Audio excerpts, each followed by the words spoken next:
అమ్మా దిగ్విజయంగా వ్రతం పూర్తయిపోయింది. అందరూ నమస్కారం పెట్టుకోండి.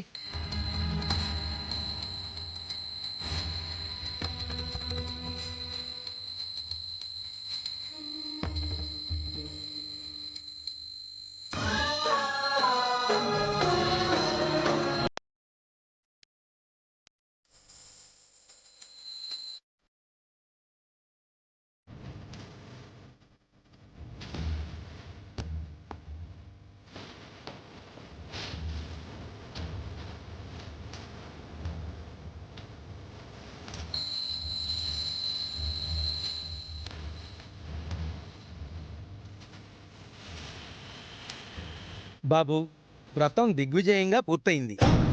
నువ్వు ఏం కోరుకుని వ్రతం చేశావో నెరవేరుతుంది నాయన. ఆ మాట అన్నారు చాలు పంతులు గారు. అది నేనండవేంటి, అమ్మవారే గంట కొట్టి మరీ చెప్పేసింది కదా. అమ్మా, వ్రతం నేను చేయకపోయినా మరోసారి నిన్ను వేడుకుంటున్నాను. నేనేం కోరుకున్నా నా చామ్ కోసమే తల్లి. పంతులు గారు చెప్పారు, నువ్వు చెప్పావంటున్నారు. నెరవేర్చమ్మా, తన బాధను తీర్చు. మా నాన్న ఇంకా అక్కడ కష్టపడకుండా దయ చూపించమ్మా. తన బాధను తీరుస్తావని నమ్ముతున్నాను. శుభమస్తు. శతమానం భవతి శతాయు పురుష శతేంద్రియ ఆయుష్యేంద్రియే ప్రతిష్ఠతి. వస్తాను పంతులు గారు. పూజ అయిపోయింది కదా, రాజమహల్లో కూడా పూజ చేయాలి. విగ్రహం తీసుకువెళ్తాను. అలాగే ఉపేంద్ర, ఆ రాజమణిహారాన్ని జాగ్రత్తగా చూసుకో. నాకు తెలీదా మేడం, నేను చూసుకుంటాను. అమ్మా నిషా, అమ్మవారికి దండం పెట్టుకుని రాజమణిహారాన్ని తీసివమ్మా. అలాగే ఆంటీ.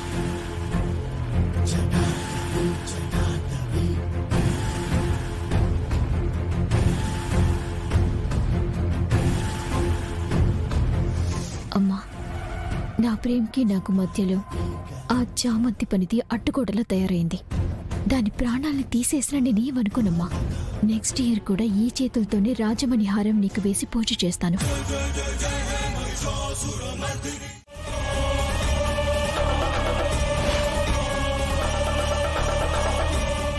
చూస్తున్నావుగా ఉపేంద్ర, ఒరిజినల్ కాదని తేలిపోయింది. ఇప్పుడేమంటావు? లోపల వ్రతంలో లైటింగ్ వచ్చింది కదా, ఇప్పుడెందుకు ఇలా జరుగుతుందో నాకు అర్థం కావట్లేదండి. ఏ ఉపేంద్ర, వేషాలేస్తున్నావా? కన్నుకి తెలియకుండా కనుపాపని తీసేసేవాళ్ళ ఉన్నావు. అసలు నిజంగా నాకేం తెలియదండి. నీకు తెలియకుండా నీ చేతిలో ఉన్నది ఎలా మారిపోతుంది? చూడు, ఒరిజినల్ది ఇప్పటికిప్పుడు ఎటో పంపించేసి డూప్లికేట్ ని రాజమందిరానికి తీసుకెళ్ళి ఏదో మేనేజ్ చేయాలని చూస్తున్నావని క్లియర్ గా అర్థమవుతోంది. అయ్యో, అదేం లేదండి, నేను చెప్పేది వినండి. నోర్మోయ్, నోర్మోయ్.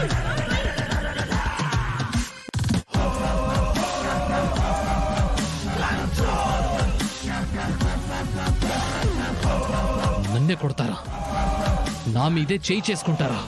నువ్వు చేసిన మోసానికి చంపలేదు, సంతోషించో. ఆ రాజమణిహారం అంటే నాకు ప్రాణం, దాన్ని మాయించేస్తావా? నేనేం చెయ్యలేదు మేడం, మీ ఇంట్లోనే ఈ కుట్ర జరిగింది. నేను ఒరిజినల్ తీసుకొచ్చాను, దీన్నే డూప్లికేట్ గా మార్చారు. ఇక చాలా ఆపు ఉపేంద్ర. మేం ముందే ఇది చెక్ చేసి డూప్లికేట్ అన్నాం. అప్పుడు ఈ మాట నువ్వు అన్నావా? కింద పడింది కాబట్టి ఓడింది ఒరిజినలే కదా అని వాదించావు. ఇప్పుడు మాకు నిజం తెలిసాక మా ఇంట్లోనే కుట్ర జరుగుతుందని చెప్పి తప్పించుకోవాలని చూస్తున్నావా? ఈ రమాదేవి గురించి తెలిసి కూడా నువ్విలా చేశావు. ఊరుకొను ఉపేంద్ర, మోసాన్ని అస్సలు సహించను. అసలు మీకు ఎలా చెప్పాలో నాకు అర్థం కావట్లేదండి. 48 అవర్స్ మాత్రమే నీకు టైం ఇస్తున్నాను ఉపేంద్ర. ఈ 48 అవర్స్ లో ఆ రాజమణిహారాన్ని ఎక్కడికి పంపావో తీసుకొచ్చి మళ్ళీ నాకు ఇవ్వాలి. అలా జరగలేదో ఆ తర్వాత నువ్వు ఆ సంస్థానంలో ఉండలేవు. నిన్ను రోడ్డు మీదకి తీసుకొస్తాను, గుర్తుపెట్టుకో. 48 అవర్సే నీకు టైం. వెళ్ళు. పద.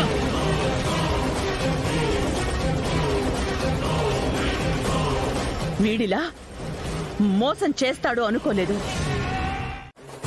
ఆ అమ్మవారే వాడి బుద్ధిని మాకు చూపించడం కోసం ఇలా చేసుంటారు. అవునమ్మా, ఇకనైనా అలాంటి వాళ్ళని దూరం పెట్టు.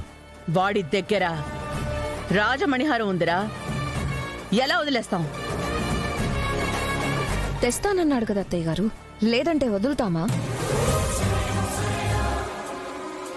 ఆంటీ, వ్రతమైతే ఒరిజినల్ రాజమణి హారంతోని కదా జరిగింది. అవునమ్మా, ఆ ఫలితం నీకుంటుంది. Don't worry. పద.